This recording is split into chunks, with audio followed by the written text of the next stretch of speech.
Three, two, one. Hello everyone, welcome back to my channel. আশা করি সকলেই ভালো আছেন। আজকের ব্লগটা শুরু করছি একটি বৃষ্টি ভেজা দিন নিয়ে। হায়দ্রাবাদের আবহাওয়া কিন্তু এখন বেশ ঠান্ডা ঠান্ডা। তো বেশিরভাগ মানুষই কিন্তু উইকেন্ডের দিনে চাদর মুড়ি দিয়ে ঘুমোচ্ছে, কিন্তু আমার হাজব্যান্ডের ইচ্ছে হলো ফ্যান্টাস্টিক 4 দেখবে, তাও ইন্ডিয়ার সবচেয়ে বড় স্ক্রিনে। কি আর করা যাবে, তাই বৃষ্টির মধ্যেই বেরিয়ে পড়লাম। বেরিয়ে দেখলাম প্রচণ্ড জ্যাম পড়ে গেছে রাস্তায়। বৃষ্টি হলে কি হবে, কেউ কিন্তু বাড়িতে বসে নেই, আমার ধারণাটাই ভুল ছিল। আপনারা হয়তো অনেকেই জানেন প্রসাদ সিনেমাস হলো ইন্ডিয়ার সবচেয়ে বড় মুভি স্ক্রিন, আর যেটা কিন্তু রয়েছে হায়দ্রাবাদে। তো এই সুযোগটা কি করে মিস করা যায়, আর এটা আমার বাড়ি থেকে কিন্তু খুব একটা দূরেও নয়।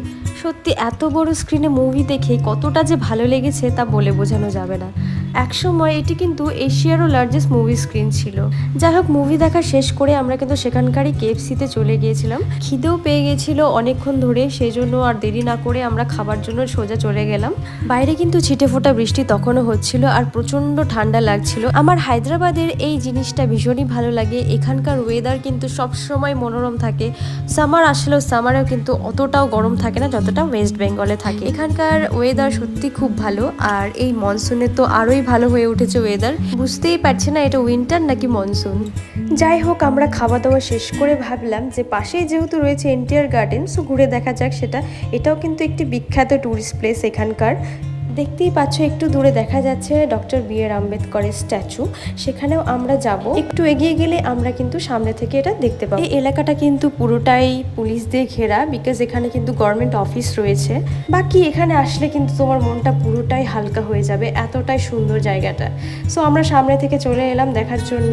এই স্ট্যাচুটি কিন্তু 175 ফিট লম্বা। ভিডিওতে হয়তো তোমরা বুঝতে পারবে না, কিন্তু অনেকটাই লম্বা। এখানে কিন্তু সকলেই ফটো তুলছিল, আমরাও ব্যতিক্রমী নই, আমরাও ছবি তুলে নিলাম কয়েকটা। দেন আমরা বেরিয়ে পড়লাম এনটিআর গার্ডেনের উদ্দেশ্যে। আর অপোজিটে রয়েছে কিন্তু হুসেন সাগর লেক। ভাবছি এনটিআর গার্ডেন হয়ে এখানেও ঢুকবো। চলে এলাম এনটিআর গার্ডেনে। এই পর্যন্ত কিন্তু তোমরা সকলেই ফ্রিতে ঢুকতে পারবে এবং বসতেও পারবে, গল্পও করতে পারবে, আর ছবিও তুলতে পারবে। ভেতরে যাওয়ার জন্য টিকিট কাটতে হবে মাত্র 10 টাকার। ভেতরে ঢুকে এত সুন্দর ভিউ দেখতে পাবো আমি কিন্তু সত্যিই ভাবতে পারিনি। আমি তো সত্যি বলতে ভিতরে ঢুকে একদমই মন্ত্রমুগ্ধ হয়ে গিয়েছিলাম। চারিদিকটা শুধু সবুজ আর সবুজ, চোখটা যেন জুড়িয়ে যাচ্ছিল। গার্ডেনটি কিন্তু বেশ বড়, তবুও এখানকার মেনটেনেন্স এতটাই ভালো। চারিদিকটা তোমরা দেখতেই পাচ্ছ কতটা পরিষ্কার এবং পরিচ্ছন্ন। আমরা কিন্তু এখন রয়েছি পার্কের এন্ট্রান্সের যে প্রথম পার্ট সেখানে। এখানটা এতটা বড় যে আমাদের ঘুরে দেখতে দেখতে অনেকটাই সময় পার হয়ে গিয়েছিল। এই জায়গাটি এতটাই ফ্যামিলি ফ্রেন্ডলি যে এখানে পরিবার পরিজন বাচ্চা কাচ্চা সকলকে নিয়ে এসে কিন্তু সময় কাটানোর জন্য আদর্শ। তাছাড়াও এখানে বাচ্চাদের জন্য কিন্তু রয়েছে অনেক রকমের অ্যাক্টিভিটি। সো বাচ্চাদের জন্য কিন্তু একটা বেস্ট জায়গা সময় কাটানো। জায়গাটা কতটা ইকো ফ্রেন্ডলি বুঝতেই পারলে কাঠবিড়ালিগুলো কিন্তু নির্ভয়ে ঘুরে বেড়াচ্ছিল। সত্যি বলতে এখানে এসে মনটা একদমই ভালো হয়ে গেল। এত সবুজ আর পাখির আওয়াজ শুনে। হায়দ্রাবাদে আসা আমাদের কিন্তু অনেক দিনই হয়ে গেল, আর আমরা আমাদের বাড়িও অনেক দিন যাইনি। সো আমরা মিস করছিলাম এই প্রকৃতিটাকে, যেটা এখানে ফিরে পেলাম। আমরা যেখানে থাকি সেখানে শুধুই বিল্ডিং আর বিল্ডিং আর মল, যার জন্য এই পরিবেশটা কিন্তু খুব সহজে আমাদের চোখে পড়ে না।